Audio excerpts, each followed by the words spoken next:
How can we once and for all eliminate hiring bias? My guest is Rhett Lindsey, founder and CEO of Siimee. Hello, Rhett. How are you Hi, doing? I'm doing great, Robert. How are you this morning? Excellent. Now, thank you for being with me today. I want to know, just to start, what motivated you in the first place to take on the issue of hiring bias? I recognize throughout my professional career in recruiting, the 7+ years that I've been actively engaging in that profession, that there is a big gap when it comes to job seekers getting opportunities with employers, and also with employers receiving or sending out job offers to job seekers. And that gap is really about a disconnect between there being proper evaluations happening on the interview side, and also eliminating biases that can occur within that interview process. Mhm. Well, every employer gives lip service to the notion of eliminating hiring bias. They'll all tell you that. Yeah. But when it comes down to it, it just isn't the case. What are the biggest challenges, as far as you're concerned, in actually eliminating bias in the hiring process? Yeah, well, Robert, a lot of bias happens unconsciously. It's not really a conscious. It's not really an effort where someone's intentionally trying to be biased. It happens systematically and unconsciously because it's rooted in who we are, and we've all have at some level been biased towards someone or something.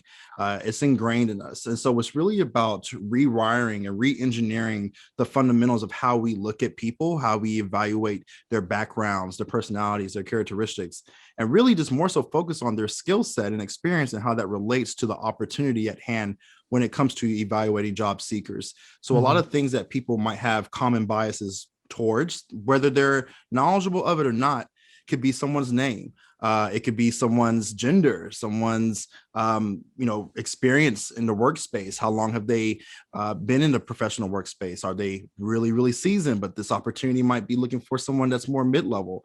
There are many biases that can cause, I think, a false sense of judgment on the employer's side and missing a quality and potentially good hire. This, of course, assumes that you get in the door for an interview in the first place, because so many organizations, the pipeline of references goes back to the world of those hirers and doesn't even touch on these communities that might include, that might guarantee greater diversity, right? Correct, correct. So, an issue with people just getting their foot in the door is that 75% of resumes of people that apply to a role, they get discarded. They don't even get reviewed. So Mhm. you have 75% of applicants whose backgrounds, applications, experiences do not get a thorough review from recruiters or hiring managers. And only one person can get the job. So really, what was wrong with those 75% of applicants? And how can we truly know if they weren't afforded a proper review? And a lot of times these recruiting platforms, these, AI targeted algorithm platforms can really sectionalize and cause division between applicants. And it can be based on the school that you attended. It can be based on the top skill sets. It can be based on the top prior companies that you worked at, that the current company thinks produces good quality employees. Like, there's a lot of different things that are in place to eliminate a large group of people. And one thing that Siimee is trying to do is really focus on the inclusion piece of making sure that everyone has an equal opportunity to opportunities. So what that means is that what we want to do is make sure that we're not focusing on the what you are, but the who you are. Because again, biases in the idea of cultural fit really come into play when it comes to evaluating someone's background. And I would love for us to definitely dive into the idea and the meaning of cultural fit, and also the Yeah. idea of diversity, because I think those two correlate together and they are definitely impactful when it comes to the decision making process. Help me understand more about what you mean when you talk about the importance of understanding who we are. Yeah. How do we assess that? And what are we looking for when we want to come to that conclusion? That's a great question, Robert. So when it comes to who you are, it is the holistic collectiveness of who you are as a person. A lot of times when there's any type of initiative of recruiting, it's really based on certain labels, certain types that we like to categorize people in terms of boxes. So an example would be, we're looking for Black engineers. Well, then, okay, how do we identify what Black looks like? Because people of color come in all shapes, all shades, and all colors. So what do you identify the recruiter as Black? That's first and foremost. So then when it comes to the idea of putting people in boxes and tags and labels, that can really be about the what you are. And the Mhm. who you are encompasses everything about you collectively when it comes to your full background experience, when it comes to your aspirations. Companies want to hire based on retention. It costs money. It is an investment when a company hires someone. And if someone leaves, whether they leave on their own accord or they get fired, that is a loss for the company. And then that costs them money to fill that position again and do the onboarding process. So we really want to make sure that companies are looking at the holistic picture of someone's profile, their aspirations for career growth within a company. The culture of a company needs to be redefined to not be cultural fit, but cultural add, cultural bonus. And with HR and recruiting being, I believe, 70% identify as white professionals and then 72% identify as female white professionals, that is a big gap of people that have a certain idea of a culture because it's reflective of who they are collectively. So if someone doesn't fit into that, to maybe someone of a minority group like myself, we come in, we really have to almost assimilate into what that culture is to make sure that we can mesh and blend in without causing disruption. And it's really about making sure companies, again, can redefine cultural fit and make it more about cultural add and cultural bonus. So people do not feel like they have to assimilate. And also for companies to identify that adding into the culture is more valuable than fitting into a culture. And yet the culture that exists is so set and the people in it are so set. I could see their mindset being that they view this as a threat, not an opportunity. You're coming in and changing my culture. Now, that's a good thing, but they don't necessarily see it that way. How do you convince these people that cultural add is the way to go?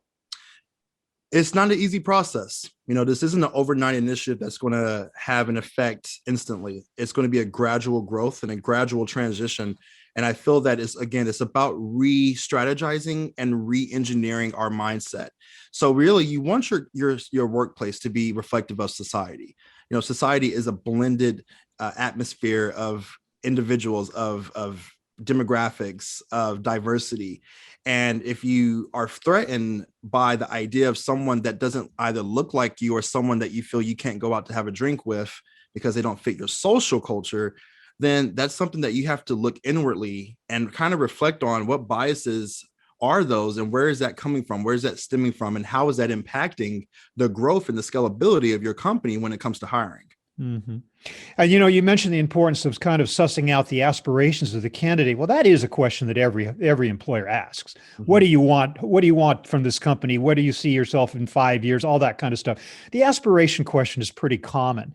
Do you Mhm. think it should take on slightly different meaning or should be asked in a different way? Or what do you mean when you say that is an important thing in terms of hiring diversity? So it's not so much just about growth of the position within a company. When we at Siimee look at aspiration, it's really about how are you trying to have impact Mm-hmm. within the company. As you know, employees spend majority of their time with their colleagues in the workspace and they do with their own families. Yeah. We work 40 plus hours a week on average if you're full time. So we really want to make sure that companies can build a community inwardly where there's ERGs in place, and ERG stand for employment retention groups or employment relations groups, where you might Mm-hmm. have individual groups that comprises of different demographics, say a Latinx group, say an LGBTQ group, say a Black employees group. Like there's different groups where people can congregate, people can socialize, people can meet their other colleagues that might be outside of their departments. People can also collaborate with other ERGs to help with the expansion of the culture of a company. So really it's about what type of impact are you making? How can your company give back to the community, building initiatives around that? So when we talk about aspirations, it's not just on career goals. It's not just on career growth. It's really about how are you aspiring to make the change that you want to see reflective in this company and to be a part of that and be impactful.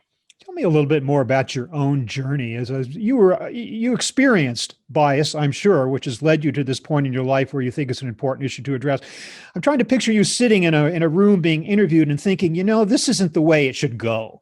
Yeah. This is, and it should go this way instead. I mean, what was going through your mind as an alternative way that interview and in which bias was being shown, how it might have been turned on its head in a different way? Yeah, that's a great question. I feel in my experiences when I've been interviewed, and luckily with every position I've had, I've never really applied to any role. The recruiters or the hiring manager always reached out to me passively through different social platforms Mhm. about an opportunity. But at the stage of the interview process, even in most recent, when I was at Facebook full time as an employee there, when I was interviewing, I never had my interviewee be someone of color. They were all people of one specific demographic. And so even with that, it makes me as the potential prospective candidate feel a little bit of a disconnect, only because I'm not seeing myself even reflective on the managerial leadership side. Yeah. And I knew that opportunities like working at a Facebook would absolutely help with my skill sets. It would help with expanding on my trajectory professionally. But once we get into that system, that ecosystem, I was really aware of the lack of diversity and inclusiveness in my space. And what I mean by that is that once I was hired on, I was the only Black man of color in my direct org. There was Mm. no one else reflective of me. And in every role I've had, Robert, I've always been the only Black male in the recruiting space in my org. Mhm. So that in itself is challenging. That in itself is isolating. And that in itself is not reflective of inclusion. Yeah. And it's challenging. It makes you feel like you're under a microscope. It makes you feel that you have to be truly aware of how you're presenting yourself, how you're reflective to your colleagues, because you don't want to cause disruption. You're honored to be in a position that you're in, but at the same time, you realize that you are a minority in this space. Yeah, it's unfair to put that expectation on you that's not on anybody else in the organization. I can understand what you're talking about is reality, but I also would think that maybe in a lot of these cases, these companies hired you and then they kind of like washed their hands and said, okay, hey, we got this guy. We're done. We're diverse now. Yeah, It yeah. seems to be important that we create like a chain of mentorship in which you can bring in more people on an ongoing basis and move them up to higher management levels so that you have people at the top who are bringing on diverse workforces. Do you have hope that this can happen in the world of business in anywhere in the near future? Well, 85% of hires, Robert, are made off referrals. So if you Yeah. have a company whose culture is majority one demographic, let's say, for instance, as an example, Caucasian, then that's going to be reflective of who gets referred into opportunities. Mm-hmm. I can recall when I was at Tinder, we had a hard time finding Android engineers to hire on at the company. So what they did, they incentivized current engineers at Tinder with $20,000 bonuses every time that their referral that they referred got a job offer to the company. So there was a lot of instances where engineers were making 80 grand bonuses with no cap because they were referring their friends, and their friends weren't necessarily reflective of underrepresented groups. So I really think that it's about, if we're going to go the route of doing referrals to really help the expansion of mentorship and bringing in those that are underrepresented, like you said, we have to have those underrepresented groups at those levels of decision making.